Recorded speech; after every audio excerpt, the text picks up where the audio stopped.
Hi, everybody. Dan Illman and Mike Beer taking a look at the DRF race of the day for Friday, November the 10th. It's race number 8 at Aqueduct. It's a full field of New York breds going a mile and a 16th on the outer turf. Second level allowance, $45,000 claiming option.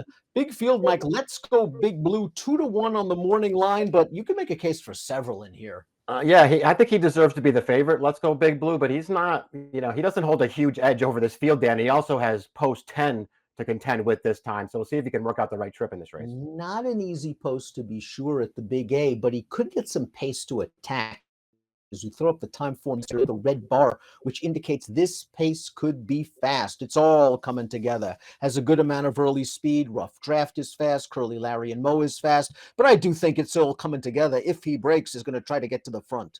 I do too. I can see this pace getting, being at least solid, Dan. I mean, I'm always, reluctant to project fast paces and turf races around here. But it does seem like there's plenty of pace to set this thing up. If the pace is fast, keep an eye on that number 3, Agent Creed. You'll note the LP flag over his chiclet. That indicates he has the fastest late time form U.S. pace projector. We're going to start things off with the half of the coupled entry in the body of the race. Big price on the number 1, Steelers Fan for Life. Mike was in against open claimers last time out. Really didn't run very well. Now has to deal with a bit of a layoff.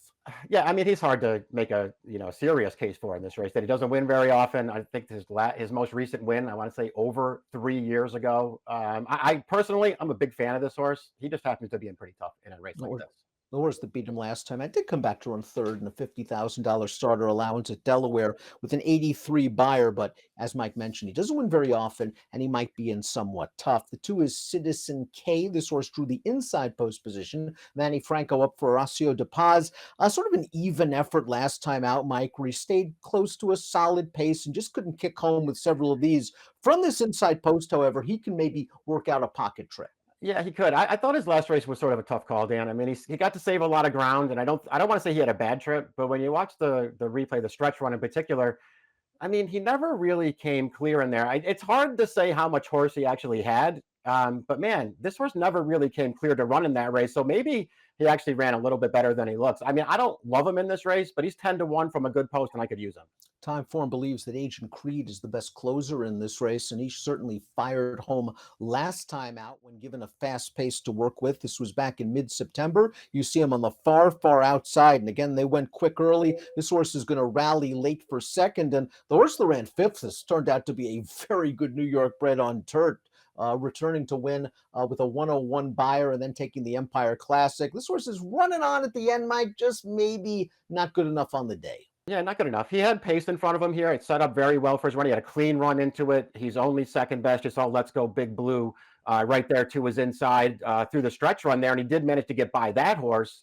But it was just kind of more of the same for Agent Creed. He doesn't have a lot of speed. He sits back. He makes one run, and he usually gets a piece of it. He just doesn't win very often. It's been a tale of 2 pace scenarios for the 4. It's all coming together in his last 2 races. He got a great ride in that New York Stallion Series event at Saratoga where he just shook loose, back down the fractions in a mile race. They went 49 and change, and that was the difference because he just held them off at the wire. Last time out, the pace was much faster, and it was contested. And all in all, he didn't run that badly. He didn't.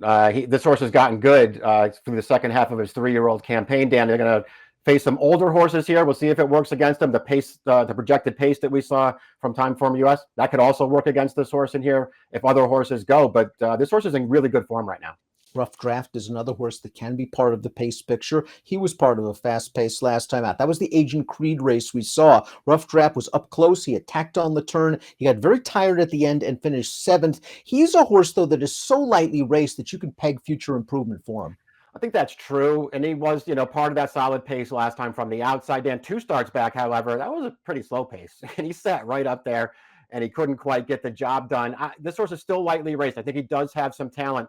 I'm kind of more interested in him going shorter. And it's worth noting that David Duggan did have this horse entered to sprint last week or the week before, and he got rained off the turf, unfortunately. So now they got to stretch him back out.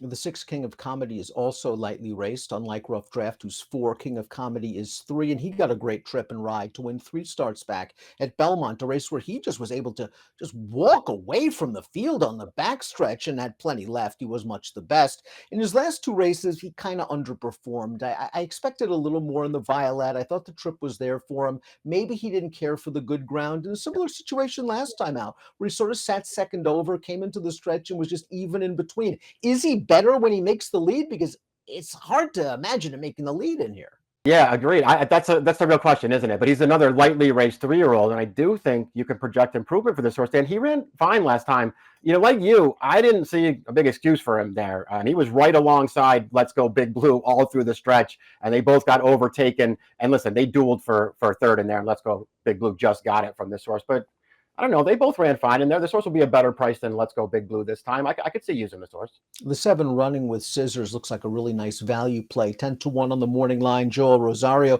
This is a 13-time winner, getting back to his preferred surface after running in off-turf events in his last 2. His race 3 starts back at Saratoga was in against some really tough, hard-hitting open horses. The winner of that race came back to win for an $80,000 tag with a 96 buyer. It's all about distance for this horse. Is he more of sort of a late running sprinter? Yeah, that's the main question, Dan. And we'll see if he is just a sprinter, because that'll work against him.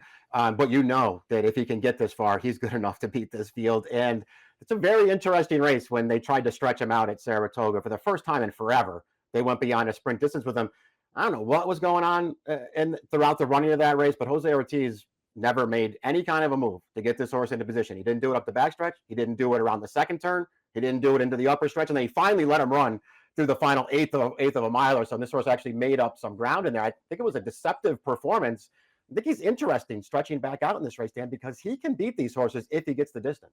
Born Dancer, the number 8, seems to run well with time in between his races. He was freshened since his most recent start. And in his last 2 races, he has shown speed, heart, and determination. In this race at Saratoga, first level allowance race for New York breds, he got away with another soft pace. He went 50 to the half. He's able to hold on. The 3rd place runner would come back to place in a first level New York bred with an 82 buyer, but he's going to likely go a lot faster in the early stages on Friday. Yeah, the pace is going to be different here. And your point's well taken, because they did sort of let him take control of the pace up the backstretch. I would just point out that they did have to use this horse to make the early lead. I mean, he ran to the first turn to get there, so it's not like he walked all the way around the track.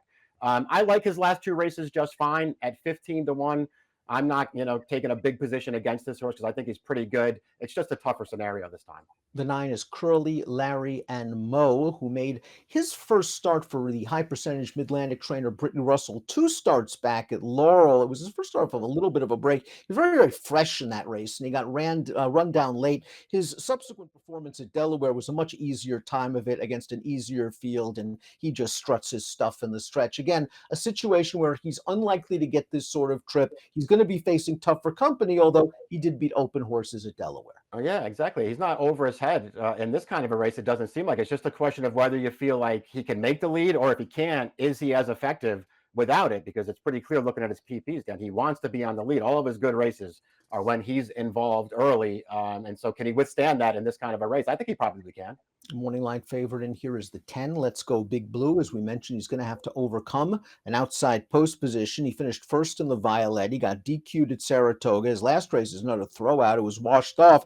The race 2 starts back was okay because he was close to a legitimate pace. He stayed on for 3rd behind Agent Creed, who, as you saw, came from way, way back. He's an honest horse. I'm not sure I'd take 2-1 against this field. Yeah, exactly. I look at him the same way. I mean, I don't have any problem with anybody who says he's the horse to beat in here, and he could just fall into the right trip if they go in front of him. I'm not sure how short I'd be willing to go. He was close to the pace in that race 2 starts back, and he had a little trouble sort of forcing his way out into the clear there through the stretch.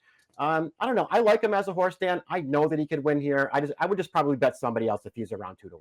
1A, 11, and 12 are also eligibles. The rest are main track onlys. I guess of the also eligibles, Mike, I'd be interested in Danzig with the Stars, the 12. I mean, first time Rick Dutrow, coming off a little bit of a rest at Saratoga. Yeah, we're on the same horse. If he gets in, that would be the one that I would use. Before we get to our top selections, please click the subscribe button on the Daily Racing Form YouTube channel for the latest DRF videos. Top pick time. at the Big A on Friday for our race of the day. You're going with Running with Scissors. Again, he's a 13-time winner facing 2 and 3-time winners. We know he's good enough to beat this field. It's all about distance. He's going to Yeah, get the setup. yeah, don't have a ton of faith in this horse, but I didn't want a short price on anyone in here, Dan. If he can get the distance, this horse can win. I thought he ran deceptively well going the mile 3 back. I've been disappointed with the lack of punch the King of Comedy has shown in his last 2 races. I do think there is some upside and talent here, and I think he might fall into a decent sort of trip in mid-pack. I want to give him one more chance. I think maybe he'll drift off the morning line. 7-10-2-6 for Mike, 6-10-7-4 for me. It's your DRF race of the day for Friday. Good luck.